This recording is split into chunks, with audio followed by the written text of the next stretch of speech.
Hi guys, so if you're watching this video, then it means that the majority have spoken and you have decided that you would like to see my shocking embarrassing facts video, so I am uploading it for you guys. I think there was even one person that said they didn't want to see it, so I'm hoping that's a sign that people do want to see it. But I feel like a bit under pressure now that I've built it up into this huge deal and that everyone's going to be disappointed when they watch it and be like, oh, they're not that shocking. Anyway, but I hope that it's entertaining for you. So I did take out a couple of items in there because I got cold feet and kind of chickened out. So we'll see how the reaction is to the facts that I have included. And I've included some shocking and embarrassing facts in there for you. I think there's about 15 facts about me that I've put in there, and yeah, I had to put them into 3 parts because I have a crappy editor, so they're each 3 parts, part 1, 2 and 3, and what I've done is I've tried to put like a shocking fact, then just kind of an interesting fact, then a shocking fact, then like a really embarrassing fact, and I've kind of like put them so they're not all just all the shocking facts in one go. So please watch all parts 1, 2 and 3. And yeah, I hope you enjoy them, and yeah, don't think any less of me when you find out that I'm not as perfect as everybody else, because there's some cringy things in there. Anyway guys, I hope you enjoy, and I will speak to you later. Bye. Hi guys, so I wanted to do a tag video, but I've seen a lot of these tag videos. They're kind of boring, I think, in my opinion. Like, everyone's done the same kind of things over and over again. So I was thinking we could spice things up a bit by doing a tag video where you tag 10 things about yourself that nobody knows, that nobody would ever have guessed. Like, so something no one would believe. Like, they would actually say, I don't know if I can believe that, if that is true or not. So if you can think of 10 things, it doesn't matter if you can only think of 5, that no one knows about you, that they would never believe in a million years. Number 1. I can't burp. Which I know sounds stupid. Like, people really think, you're lying. But I really can't burp. I've tried to burp, and like people have tried to teach me how to burp, like, you know, you just suck in air and release, and I've tried it, can't do it. And like once or twice I've made this little kind of noise coming out of my chest, and like I've been like, oh, I burped, and like my kids have been like, Mum, that was lame, that was not a burp, that was a gurgle. And yeah, so I can't do it, and it's really, really uncomfortable, because basically if you can't burp, like I can't burp, but I have the sensation like I need to, and therefore, like if I drink a whole lot of fizzy drinks, or if I eat like a load of food and like I have that build up there, it's just really uncomfortable. And yes, please don't bombard my comment sections with giving me ways to burp and how to burp, because, you know, I'm 30 years old. I think that if I could burp, I would have burped by now, either deliberately or accidentally. And I just can't do it. So, if you think I'm lying, just like look it up. It is possible that there are people out there that just can't burp.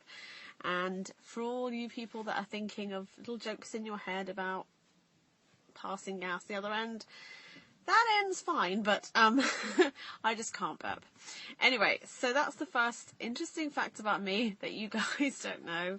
My brother's sat in the car beside me, chuckling away to himself. Anyway, guys, so that's the first one. I can't burp. Okay, second interesting fact. For all of my subscribers out there, you probably don't know that I did actually used to live in California. Well, I was born in Wales. And then when I was about 4, we moved to California. We went to live in Los Angeles. And I went to a school. I don't know if it's still there today, but it was Mariposa School. And I went to kindergarten there. And my older sister, she went to like the bigger part of the school. And I actually do have a T-shirt at home that has the names. It's a little yellow T-shirt and has the names of all my classmates written on this little T-shirt, and my name is on it. And so yeah, that was like, I was 4 and I had my 5th birthday there. And obviously I was very young, but I do have a lot of memories of America, and I have a lot of amazing memories. I would love to go and visit there again or live there again. Anyway, so I do actually used to live in America, and leave a comment below if you know anything about Mariposa School. Is it still around today? And did you go there? My year of birth is 1983. If you're around my age, if you're around 30, and you went to Mariposa School in Los Angeles, leave a comment below and let me know, because maybe we knew each other, and that would be amazing if I went to kindergarten with you. Anyway, guys, that's my interesting fact number 2. Okay, guys, interesting fact number 3. Now, if you're a subscriber of mine, you probably know that I am a Christian, and, you know, I'm somewhat religious, and, yeah. But what you guys probably don't know about me is that I wasn't quite such a goody two-shoes back in my past when I was younger. I had somewhat of a naughty time when I was a teenager, and I used to enjoy a drink, to say the least, and going out and raving and partying out was probably you know, something that I did pretty much every weekend. I really enjoyed Jack Daniels, whiskey, any of those kinds of drinks, and had a reputation for drinking many a man under the table. As the night went on and I got merrier and merrier, I would start the dancing, and I have many cringy memories of me pole dancing and yeah, just dancing on the poles and being outrageous.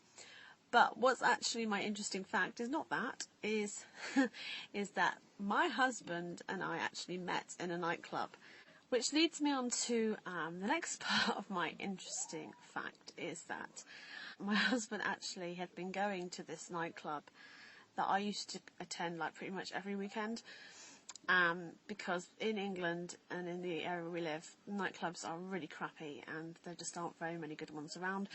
So the ones that are half decent tend to be everyone goes to them and you go every weekend kind of thing. Anyway, so basically my husband had been sat in the nightclub watching me for months before husband to be 3 months before we actually met, and he had been sat there watching me dancing, because my husband's not much of a dancer, and he used to just sit there and have a pint and, you know, just chill out. And yeah, so he had been watching me dancing in the shadows for like months and months and months before we met. And we met each other because we had mutual friends, and he had friends that knew me and I had friends that knew him, and then we kind of all like met one night. And but yes, that's my interesting fact number 3, is that my husband had been like kind of stalking me for months before we finally met. He actually said to his friends, "That's the girl I'm going to marry." This before he'd even spoken to me by this point. He'd just like been watching me, and he knew my name was Angie, and he knew that like I went clubbing like every weekend there, and that's about it. But he said, "That's the girl I'm going to marry." So yeah. And in a nightclub is actually when my husband proposed to me. So yeah, something that you probably would never have guessed is that my husband proposed to me in a nightclub. And I said yes, and obviously many years down the line, we've married 10 years now, and we've been together for 13, so... So the same night? Yeah. Eh? Was it the same night? Same night what? That you met him in the nightclub? No, we didn't. He didn't propose to me the same night. Okay, my next interesting fact that you probably don't know about me. I actually am a teen mum. So I got pregnant when I was 17 and had my daughter Georgina on the 4th of September. And my birthday is the 24th. So I gave birth to her like 20 days before I turned 18. So I was like 17 when I had my first kid. So yeah, that's pretty shocking, isn't it, really? That's because like obviously now I'm 30 and I have like 4 children and stuff, and I in no way consider myself to be a teen mum, and yet, you know, really in reality I was a teen mum. And yeah, and I have no excuses for it really, because basically we just had lots of sex and were very, very irresponsible, and that's about it. There's no, oh, it was an accident and we were trying to prevent, and the truth is we were having lots of sex and we were irresponsible, and that's how we conceived. And I actually conceived my daughter just 6 months after I met my husband, which is pretty embarrassing. So my next weird fact, which leads on to what I was just saying, is that when I met my husband, we did not have a one-night stand.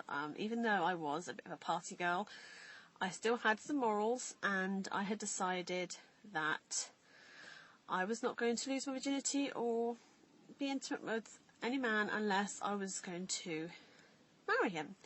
So when me and my husband, or my husband-to-be at this point, were dating, and I had decided at whatever point it was that he was the man for me, the minute I kind of made that decision, like I made that commitment that he was the man for me, and by this point he'd already declared his like undying love to me. Like he told me he was in love with me within like a week of knowing me, because he'd like made it clear that he loved me, he wanted to marry me, he wanted to spend the rest of his life with me. I was a bit slower to go with my emotions, but like finally when I caught up to that kind of the same page that he was on, and I made that commitment that I wanted to be with him, even though we weren't married, we started becoming intimate. But the point is that after the point where I decided I wanted to be with him forever, we were not intimate for many months, after we met. Like, I do not believe in one-night stands, and I believe that a lot of relationships these days go downhill because girls are intimate too early on in their relationships.